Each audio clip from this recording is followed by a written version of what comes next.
banding dalam putusan kemarin Bang, mungkin gimana tanggapan? Kalau banding sudah diajukan tanggal 28. Ya, tanggal 28 itu sudah diajukan banding dan kami atas nama Mbak Enbong tanggal 29 kemarin jam 10 pagi. Seperti itu.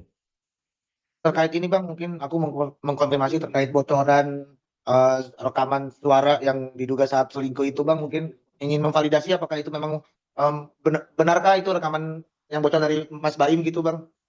Nah, saya kan nggak tahu itu suara siapa. Yang tahu tanyakan sama yang bersangkutan saja. Bukan kan saya nggak paham, saya bukan ahli di bidang suara. Itu suara siapa? Yang jelas itu ada percakapan seorang suami mempertanyakan istrinya yang berkomunikasi dengan laki-laki yang bukan muhrimnya. Itu seperti itu. Ya, dan seingat saya itu adalah bukti yang kita sampaikan di persidangan. Seperti itu. Soal banding nih dari pihak Baim sendiri, boleh dijelasin soal apa aja Bang yang mau dibanding di PA Jaksel?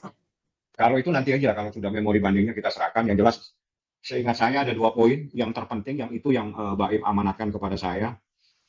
Jadi 2 poin itulah yang nanti akan saya jadikan alasan kami mengajukan upaya hukum banding.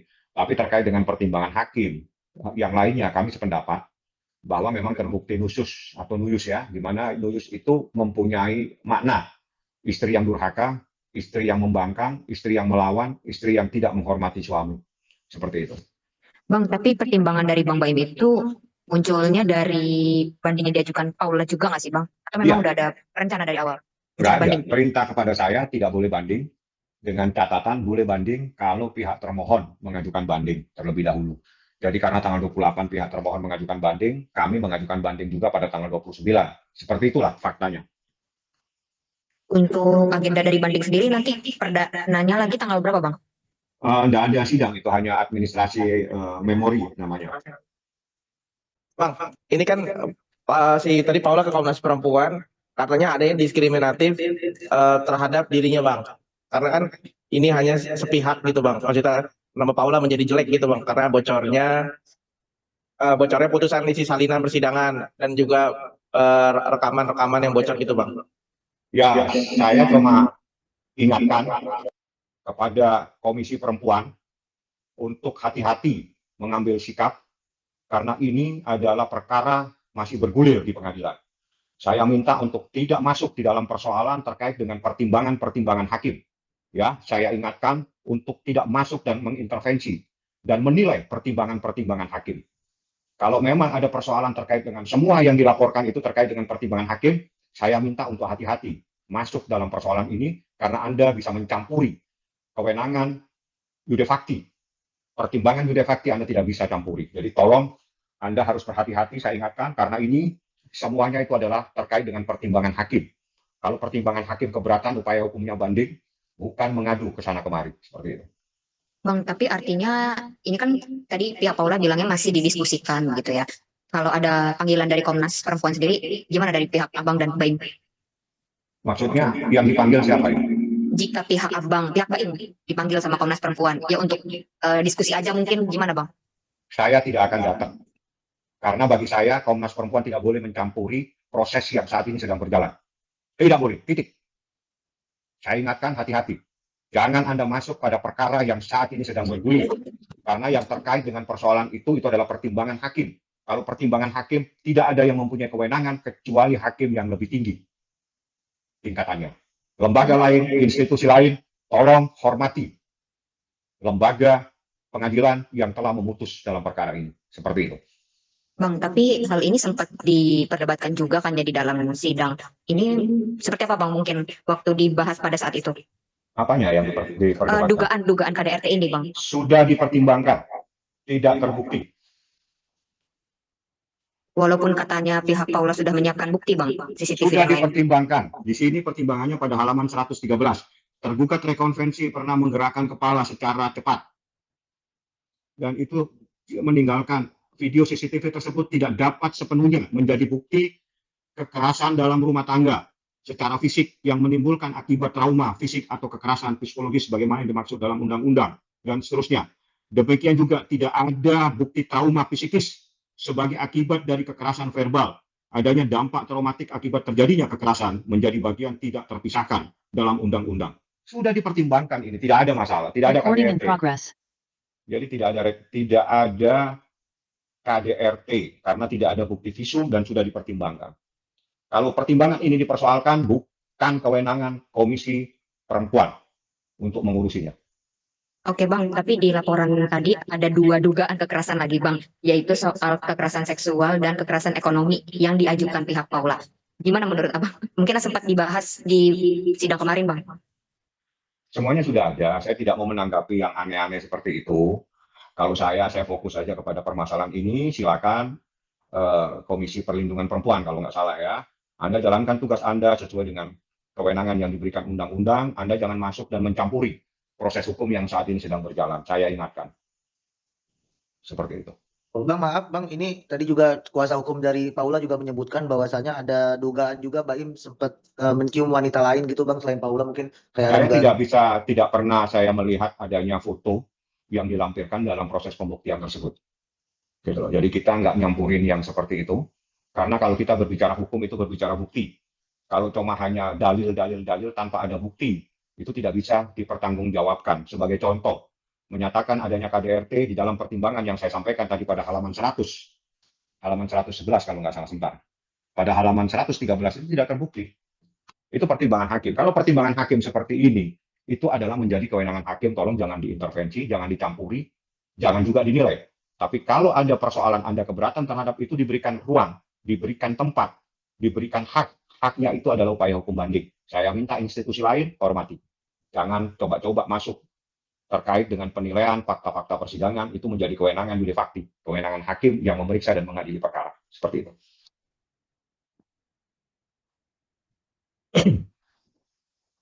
Ada yang tanya lagi?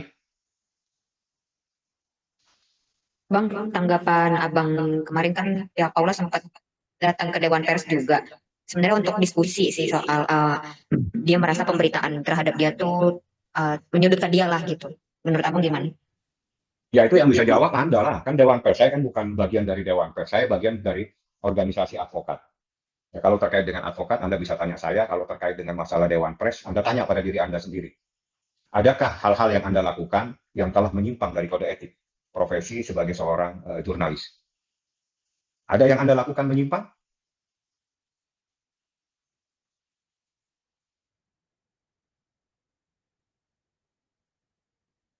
Apa tadi yang tanya? Halo? Oh iya saya Bang. Lah iya, saya tanya. Saya kan bukan bagian dari organisasi yang ada di bawah naungan Dewan Pers. Berarti yang bisa menjawab Anda, adakah perbuatan-perbuatan teman-teman itu yang menyimpang atau melanggar etika profesi atau melanggar kode etik pers? Kalau saya tidak bisa menjawab itu karena saya bukan bagian dari sana. Oke Bang. Anda tidak? So far kita hanya mengutip aja sih Bang. Nah, ya kan berarti tidak. Iya, terus persoalannya di mana? Persoalannya di mana? Kan nggak ada masalah kalau Anda mengutip, dan itu pun juga adalah bagian dari persoalan yang ada di dalam putusan, dan itu juga disampaikan oleh Humas, dan Anda mengutip kembali apa yang disampaikan oleh Humas, salahnya di mana teman-teman di media? Bang, kalau soal banding, untuk prosedurnya gimana Bang nanti? Banding nanti hanya dokumen aja. Katanya gimana? Tadi info dari Humas katanya ada agenda sidangnya gitu, cuman memang belum dalam aja sih tadi. Sidang itu sidangnya di pengadilan tinggi, tapi bukan sidang seperti yang kita sidang setiap minggu kemarin ya. Yang sidang selama ini sejak tanggal Oktober tanggal 7 ya. Saya daftar, itu kan sidang tiap minggu di mana sidangnya kita hadir di persidangan. Itu beda. Kalau sidang dalam upaya hukum banding biasanya adalah administrasi dokumen, keberatan dalam bentuk dokumen, namanya memori banding. Memori banding itulah nanti yang akan dikirim. Pihak yang merasa sebagai pihak terbanding, dia punya hak untuk menyampaikan yang namanya kontra memori banding. Jadi ada memori banding, ada kontra memori banding. Berdasarkan hal tersebut, semua dokumen, dari mulai permohonan, jawaban, replik, duplik, bukti, dan semuanya itu nanti dibandel jadi satu. Bandel itulah yang akan dikirim ke Pengadilan Tinggi Agama DKI. Pengadilan Tinggi Agama DKI nanti akan membentuk siapa yang akan menjadi majelis hakim dalam perkara tersebut. Setelah itu menjadi kewenangan majelis hakim untuk memutuskan. Itu mekanismenya ya. Bang, tapi boleh lebih jelas Bang alasan Baim mengajukan banding juga gitu? Mbak Im cuma bilang kalau ada pihak pemohon termohon banding, Bang, kita harus menggunakan hak kita untuk banding juga. Artinya Mbak Im menggunakan haknya sebagai individu yang dilindungi oleh undang-undang. Apabila ada upaya hukum, ada persoalan terkait dengan putusan, dia punya hak untuk mengajukan upaya hukum. Jadi upaya hukumnya karena ini putusan tingkat pertama, maka upaya hukumnya adalah banding seperti itu. Bang, belum lama ini kan Paula kan kayak ke podcast-podcast nih Bang, sempat ngomong bahwasanya pengen masalah cerai ini tuh kan baik-baik aja dari awal gitu, ibaratnya terlalu ramai di media sosial gitu Bang. Mungkin ada omongan khusus nggak sih diskusi antara tim Paula dan tim Mbak Im juga untuk kayak masalah ini lebih baik diem-diem saja gitu, dan tidak ramai seperti ini saat ini gitu Bang. Mungkin tanggapannya gimana? Pertanyaan itu cocoknya Anda tanyakan kepada dirinya, ya. Terus coba supaya eh, tidak lupa, coba tengok kejadian pada tanggal 30 Oktober 2024, ada kejadian apa di situ. Itu kan sudah disampaikan oleh pemohon Muhammad Ibrahim atau Mbak Im Wong persoalan tersebut, tapi kan dinafikan, ditolak, tidak digubris, sehingga pada saat proses mediasi gagal. Itu terjadi 30 Oktober 2024. Mbak Im sudah memberikan kesempatan masalah tersebut diselesaikan secara baik-baik, tapi justru ditantang untuk membuktikan semua dalil-dalilnya dan akhirnya semuanya terbukti di persidangan. Jadi pertanyaan itu cocoknya adalah untuk dirinya sendiri. Ya, kalau pihak Baim dari awal memang tidak mau ingin memperpanjang urusan dan tidak mau, tapi pada saat seorang laki-laki ditantang untuk membuktikan dalil-dalilnya, ya harus kita buktikan dan alhamdulillah semuanya bisa terbukti secara sempurna, terbukti seorang laki-laki berduaan di kamar dengan perempuan yang bukan muhrimnya seperti itu, dan itu ada dalam pertimbangan. Jadi kalau Anda tanyakan, itu tengok kembali tanggal 30 Oktober. Kenapa 1 minggu setelah itu tidak hadir tanpa pesan, tanpa ada informasi apapun, sehingga mediasi dinyatakan gagal, sehingga proses hukum berlanjut. Mbak Im Wong kalau memberikan kesempatan, selesaikan secara baik-baik pada tanggal 30 Oktober itu di hadapan hakim mediator. Dan hakim mediator memberikan kesempatan 1 minggu untuk menjawab usulan dari Mbak Im Wong. Jadi kalau Mbak Im Wong dari awal memang tidak mau terlalu mempersoalkan terlalu dalam, tapi karena ini menjadi persoalan hukum, ya kalau persoalan hukum ya harus kita buktikan. Dan itulah yang terjadi, proses pembuktiannya terbukti secara sempurna di persidangan, terbukti nusus. Nusus itu adalah induk dari persoalan menurut bahasa Arab, sehingga nusus itu adalah istri yang durhaka, nusus itu adalah istri yang berbohong, nusus itu adalah istri yang membangkang terhadap suami, seperti itu. Bang, mungkin bisa dipertegas lagi Bang soal yang KDRT, tidak adanya KDRT yang soal bahwa Mbak Im kissing dengan wanita lain Bang. Nggak ada itu. Ini KDRT tidak terbukti. Namun rekaman video CCTV tersebut tidak dapat sepenuhnya menjadi bukti kekerasan secara fisik yang menimbulkan akibat trauma fisik atau kekerasan psikologis sebagaimana dimaksud dalam Undang-Undang Nomor 23 Tahun 2004. Ini pertimbangan hakim. Jadi pertanyaannya itu, apakah mereka tidak tahu ada putusan ini? Karena saya yang mempunyai putusan, saya bisa baca dan saya tahu tidak ada tuh tentang KDRT tersebut dinyatakan dalam pertimbangannya tidak terbukti. Seperti itu. Itu tegas, ada dalam pertimbangan pada halaman 113. Tapi kan Bang, kalau memang tidak ada, nggak mungkin pihak mereka berani bicara. Ya ini buktinya pertimbangan. Saya berani bicara karena pertimbangan. Tapi kalau orang mengada-ngada, kita tidak bisa melarang orang mengada-ngada. Iya kan? Kalau orang tiba-tiba ingin mengadu kan kita tidak bisa melarang. Ya silakan. Tapi saya berpedoman kepada putusan. Dalam putusan ini sudah diperiksa dan diadili, dinyatakan tidak terbukti. CCTV tersebut, namun rekaman video CCTV tersebut tidak dapat sepenuhnya menjadi bukti kekerasan secara fisik. Ini namanya KDRT. Ini pertimbangan hakim. Nah, kalau sudah ada pertimbangan hakim, terus pertimbangan ini dipersoalkan di salah satu institusi, saya ingatkan institusi tersebut, Anda harus menghormati putusan pengadilan, jangan masuk dengan persoalan yang saat ini sedang bergulir dalam proses banding. Saya ingatkan, saling menghormati institusi, saling menghormati lembaga.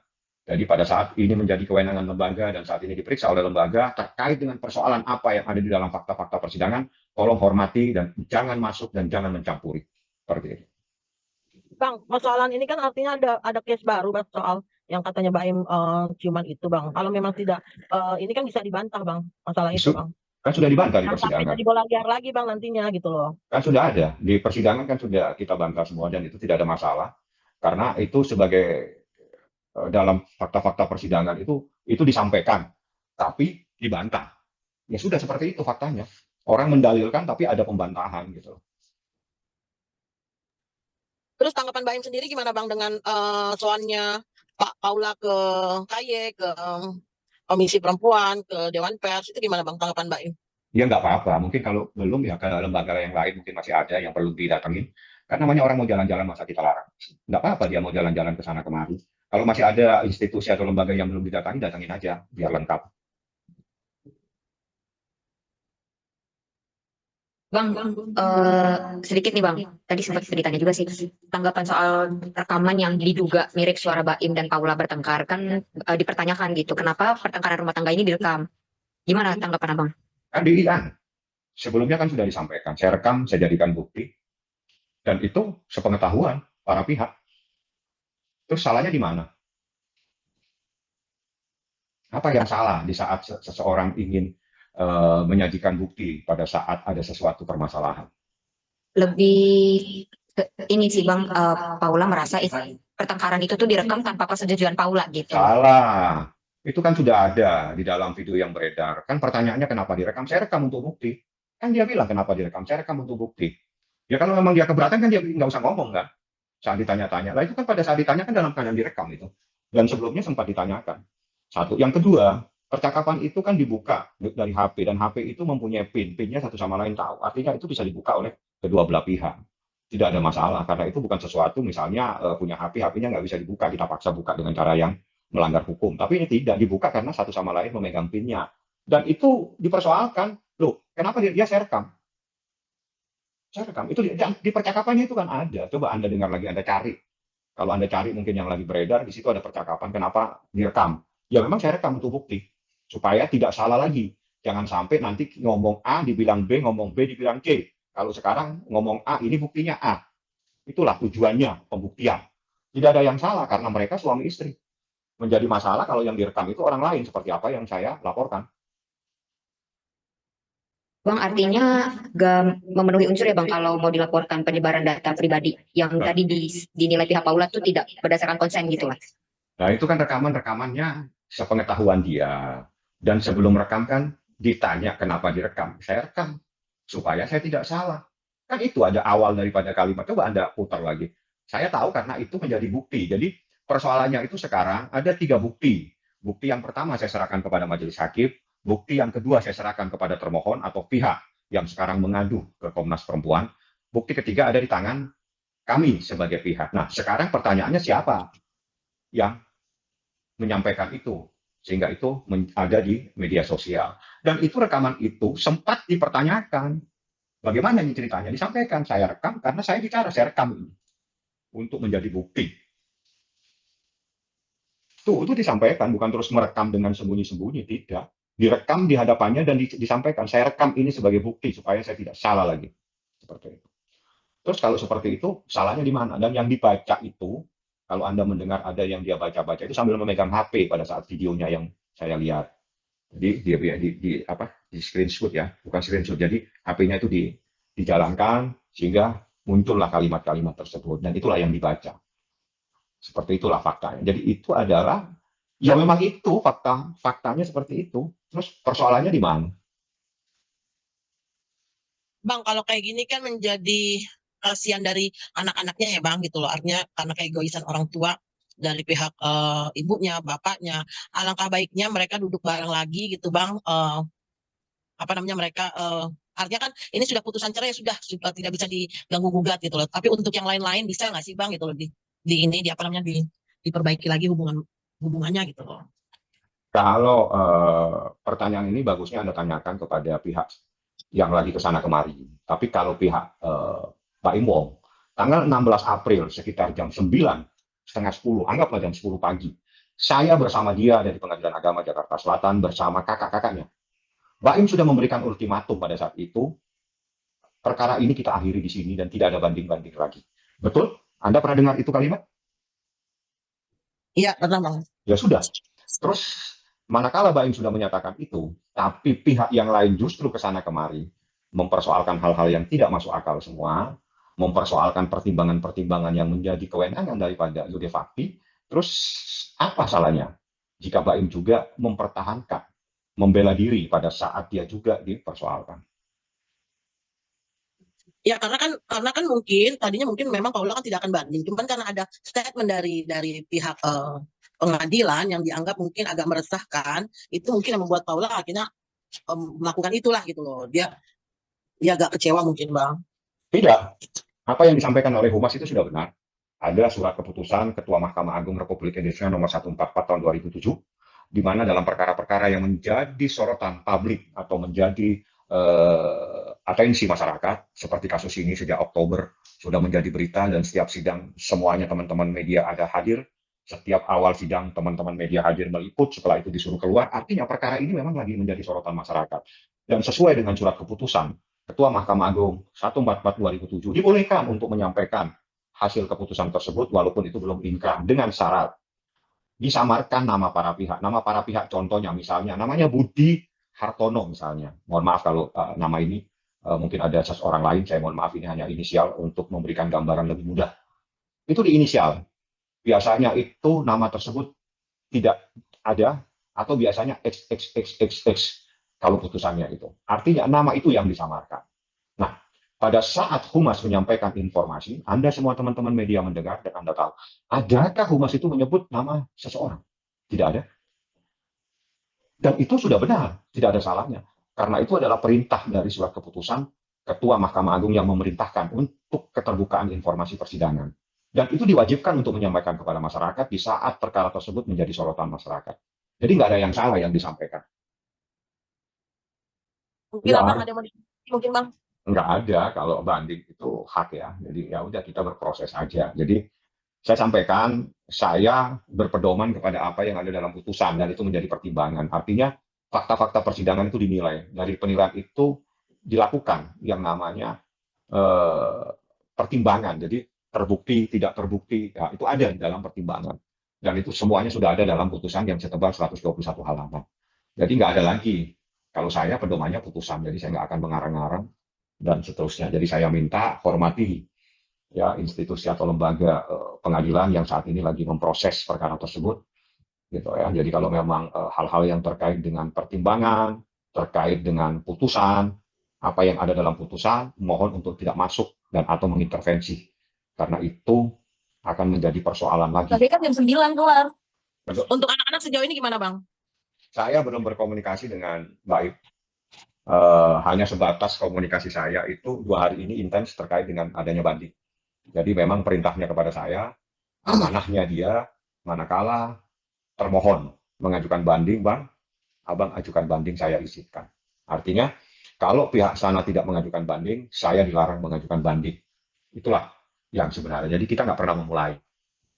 Ya, jadi Baim Wong tidak pernah memulai untuk mengajukan upaya hukum banding seperti itu.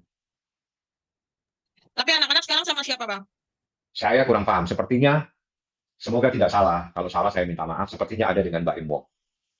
Sepertinya sejak 2 hari yang lalu. Tapi saya tidak bisa memastikan karena saya tidak ada beberapa hari ini saya nggak ke Tiger Wong ya. Nanti besok pagi saya coba akan tanyakan. Saya tanyakan dulu kepastiannya. Jangan sampai saya menyampaikan informasi ini malah salah. Jadi alangkah baiknya sementara informasi ini anggaplah kepastiannya itu besok. Saya tanya Mbak Im, anak-anak ada di mana? Saya baru bisa memastikan anak-anak itu ada di Tiger Wong atau ada di mana. Seperti itu ya.